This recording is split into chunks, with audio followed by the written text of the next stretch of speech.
ఈ ఓవర్‌గా కష్టపడడం వల్ల ఏమవుద్దంటే, మనిషి భూమి మీద ప్రశాంతంగా బ్రతకలేడు. ఎవరైతే అతిగా కష్టపడతారో వాళ్ళకి గుండె సమస్యలొస్తాయని, వాళ్ళకి నిద్ర లేకుండా ఉంటదని, అంటే సరైన స్లీపింగ్ డిసార్డర్స్ వస్తాయని, వాళ్ళకి ఒత్తిడి కలగద్దని, బీపీ పెరిగిపోద్దని, ఆందోళన వస్తదని. ఎవరికి? అతిగా కష్టపడే వాళ్ళకి ఎక్కువ టెన్షన్ ఉంటుంది. పని అవ్వద్దా? అవ్వదా? జరగద్దా? జరగదా? అని ఎక్కువగా ఓవర్‌గా టెన్షన్ పడతారు కాబట్టి, ఈ హెల్త్ ప్రాబ్లమ్స్ వస్తాయి. అంత మాత్రమే కాదు, రిలేషన్ ప్రాబ్లమ్స్ వస్తాయి. మనుషులతో కూడా ఇబ్బందులొస్తాయి. ఉదాహరణకి బాగా అతిగా కష్టపడేవాళ్ళు భార్యతో కూర్చొని మాట్లాడడానికి టైం ఉంటదంటారా? భార్యతోను, పిల్లలతోను సమయం స్పెండ్ చేయరు. ఎందుకంటే 24 గంటలు ఒకవేళ భార్య బలవంతంగా కూర్చోబెట్టి ఏదైనా మాట్లాడుతా ఉందనుకోండి, భార్య చెప్పే మాటల మీద మైండ్ ఉండదు. ఏం పని చేస్తున్నాడో, ఎక్కడ డబ్బులొస్తాయో, ఎక్కడికియ్యాలో మైండ్ అంతా ఓటి మీదే ఉంటదనమాట. అంటే రిలేషన్‌షిప్స్‌కి ఇంపార్టెంట్ ఇవ్వకుండా అతిగా కష్టపడుతున్నాం కాబట్టి, మనుషులతో కూడా మనకు సరైన రిలేషన్‌షిప్స్ లేకుండా చేస్తుంది. అసలు జీవితం అంటే ఏంటి? డబ్బు అనేది జీవితం కాదు. రిలేషన్‌షిప్ అంటే జీవితం అంటేనే మనుషులు. మనుషులతో మంచిగా సంబంధాలు మెయింటైన్ చేయడానికి జీవితం ఇచ్చాడు కానీ, డబ్బులు సంపాదించడానికి దేవుడు జీవితం ఇయ్యలేదు. కాబట్టి మనుషులు ఏం చేస్తారంటే, ఎప్పుడైతే ఈ అభద్రతా భావం వస్తుందో ఓవర్‌గా కష్టపడతారు. ఈ విధమైనటువంటి ఇబ్బంది వస్తుందండి. ఎప్పుడైతే భర్త భార్యను అవాయిడ్ చేస్తారో అప్పుడే అక్రమ సంబంధాలు వస్తాయి.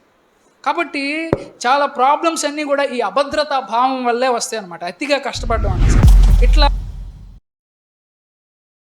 ఉదాహరణకి ఒక ఇంట్లో ముగ్గురు కొడుకులున్నారు. ఎవరున్నారు? ఒక ఆయనకి ముగ్గురు కొడుకులున్నారు. మొదటి కొడుకేమో బాగా అతిగా కష్టపడ్డాడు, ప్రయాసపడ్డాడు, జాబ్ తెచ్చుకున్నాడు. రెండో కొడుకేమో బాగా కష్టపడ్డాడు, కానీ ఉద్యోగం రాలా. మూడో కొడుకేమో అసలు ఏమాత్రం కష్టపడలా, బద్ధకస్తుడిగా ఉన్నాడు. ఎప్పుడో లేస్తాడు, ఎప్పుడో చేస్తాడు, అసలు ఏం పెద్ద చదవలా. ఈయన ఫెయిల్ అయిపోయాడు. ఇప్పుడు చూడండి, ముగ్గురు కొడుకులున్నారు. ఒకడేమో అతిగా కష్టపడేవాడు, ఇంకొకడేమో కష్టపడుతున్నాడు కానీ ఫలితం రావట్లేదు, ఇంకొకడేమో అసలు ఏమాత్రం కష్టపడట్లేదు కాబట్టి ఫలితం రాలేదు. ఈ ముగ్గురు కొడుకుల్లో ఒకవేళ మీరు అన్నం పెట్టాలంటే ఎవరికి పెడతారు? ముగ్గురికి పెడతారా? ఎవరికన్నా ఒకరికే పెడతారా? చాలామంది క్రైస్తవులు ఎందుకు కష్టపడతారంటే ఎక్కువగా, ఒకవేళ నేను తగినంత కష్టపడకపోతే, నువ్వు తగినంత కష్టపడలేదు కాబట్టే నేను నీకు ఆకలి ఇచ్చానురా అని దేవుడు అంటాడేమో అని దేవుడికి భయపడి తగినంత కష్టపడుతున్నాం అనే పేరు చెప్పుకొని అతిగా కష్టపడతా ఉంటారు. కానీ వీళ్ళు ముగ్గురు కొడుకులు, ఒకడు బద్ధకస్తుడు అయినప్పటికీ కూడా, బద్ధకస్తుడికి కూడా తండ్రి అన్నం పెడతాడా లేదా?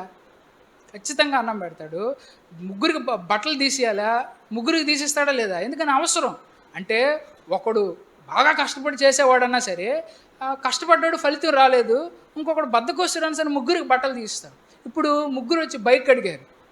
ఎవరికి మీరు బైక్ తీసిస్తారు?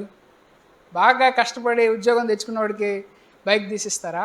కష్టపడ్డాడు కానీ ఉద్యోగం తెచ్చుకోలేకపోయాడు, ఆ వ్యక్తికి తీస్తారా? బద్ధకస్తుడికి బైక్ తీసిస్తారా? కష్టపడ్డోడికే తీసిస్తారు. మొదటోడికి తీర్చామని చెప్పి రెండోవాడు వచ్చాడు, మూడోవాడు కూడా వచ్చాడు, నాన్న నాకు కూడా తీసేయాలి. ఒకవేళ వీళ్ళిద్దరిలో ఎవరికైనా ఒకరికి తీసేయాలంటే ఎవరికి తీసిస్తారు? కష్టపడ్డాడు కానీ ఫలితం రాకుండా ఉన్నాడే, పానీలో కష్టపడ్డావులేరా, నీకు కూడా ఇంటి పనులకు ఉపయోగపడుతుందని చెప్పి వాడికన్నా బైక్ తీసిస్తారు. కానీ బద్ధకస్తుడికి బైక్ తీసిస్తారా?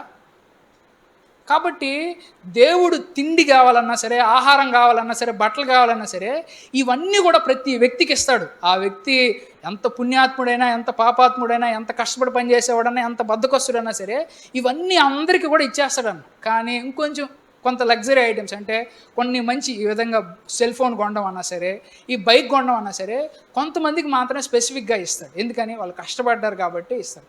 అయితే ఇప్పుడు రెండోది చెప్తున్నాను చూడండి. ఇదే విధంగానే మొదటి వ్యక్తి ఉద్యోగం తెచ్చుకున్న తర్వాత తన ఉద్యోగంలో నెలకి 50,000 సంపాదిస్తా వాళ్ళ నాన్నతో కూడా కూర్చొని మాట్లాడడానికి టైం ఇవ్వలేకపోతా ఉన్నాడు. నీకోసమే కదా నాన్న, ఇంటి కోసమే కదా సంపాదించేదని చెప్పి మొదటి కొడుకు అంటున్నాడు. రెండో కొడుకేమో పాపం ఉద్యోగం కోసం కష్టపడతా ఉన్నాడు కానీ పాపం తెచ్చుకోలేకపోతున్నాడు. పాపం కష్టమైతే పడుతున్నాడు కానీ ఏం చేయలేదు తెలియక ఇంట్లో ఉండే పనులు, కూరగాయలు తేవడం అన్నా సరే, నాన్నకు ఆ పనులు చేయడం, ఈ పనులు చేయడం చేస్తా ఉన్నాడు. మూడో వాడు అసలు ఏ పనులు చేయడంలే, నాన్నని పట్టించుకోడు, ఇంట్లో కూడా ఏ పనులు చేయడు, ఊరికే బద్ధకస్తుల్లాగా ఉంటాడు, ఇష్టం వచ్చినట్టు జీవిస్తాడు. ఇప్పుడు ఈ ముగ్గురు కొడుకుల్లో మీరు ఎక్కడికన్నా ఫంక్షన్కి వెళ్ళారు, ఫంక్షన్కి వెళ్ళిన తర్వాత ఫంక్షన్లో మలై కాజా వేశారనుకోండి, ఆ తండ్రికి షుగర్ ఉంది కాబట్టి మలై కాజా తినకుండా తీసుకొచ్చి ఆ ముగ్గురు కొడుకుల్లో ఏ కొడుకు ఇస్తాడు? బాగా కష్టపడే మొదటి కొడుకు ఇస్తాడా? ఇంట్లో పనులు చూసుకునేటువంటి ఆ కొడుకు ఇస్తాడా? అసలు ఏం పట్టించుకున్నటువంటి మూడో కొడుకు ఇస్తాడా? రెండో కొడుకే ఇస్తాడనమాట. ఒకవేళ శిక్షించాలనుకుంటే ఏ కొడుకుని శిక్షిస్తాడు? ఒకవేళ దేవుడు కూడా అంతే. దేవుడు ఎవరిని శిక్షిస్తాడంటే కష్టపడుతున్నాడు కనుక ఫలితం రావట్లేదు వాడిని శిక్షించడు. అసలు ఏమాత్రం కష్టపడకుండా బద్ధకస్తుని మాత్రమే శిక్షిస్తాడు. కానీ మనం కష్టపడ్డాం, మనం చేయాల్సిన కష్టపడ్డాం, కానీ రూపాయి సంపాదించుకోలేకపోయాం అనుకున్నప్పుడు ఎవరు మనల్ని పోషిస్తారంటే దేవుడే మనల్ని పోషిస్తాడు. అయితే కొద్ది రోజులు అయిన తర్వాత పెద్ద కొడుకు ఒక అమ్మాయిని పెళ్లి చేసుకున్నాడు.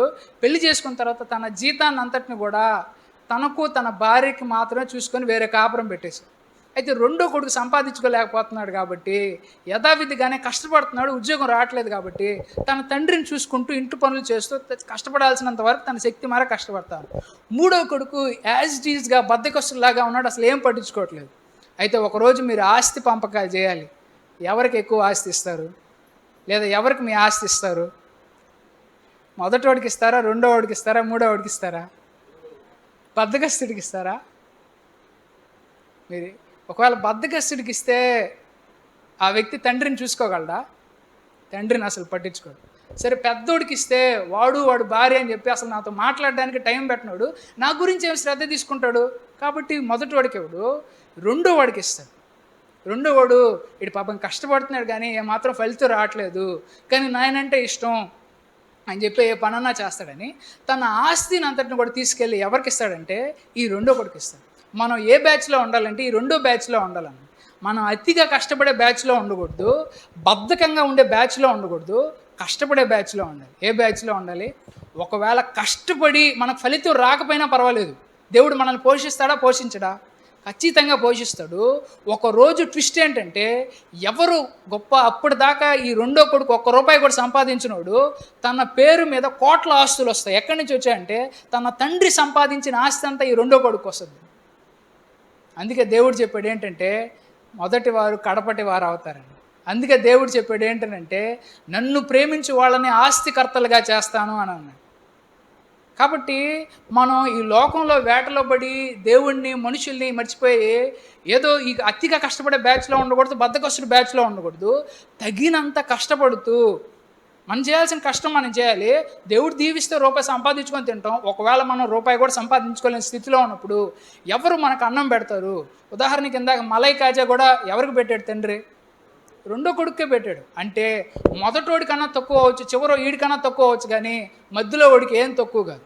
అంటే ఎవరైతే తండ్రిని ప్రేమిస్తారో, ఎవరైతే తండ్రి పనుల్లో నిమగ్నమై ఉంటారో, నా తండ్రి పని చేయడమే నాకు ఆహారం అని చెప్పినటువంటి దేవుడు, ఎవరైతే ఆయన పనుల్ని ఆయన తీసుకుంటాడో సింహపు పిల్లల కన్నా ఆకలితో ఉండొచ్చు, కానీ వీళ్ళకి మట్టుకు ఏ మేలు కొదువు లేకుండా ఉంటుంది. కారణం ఏంటి?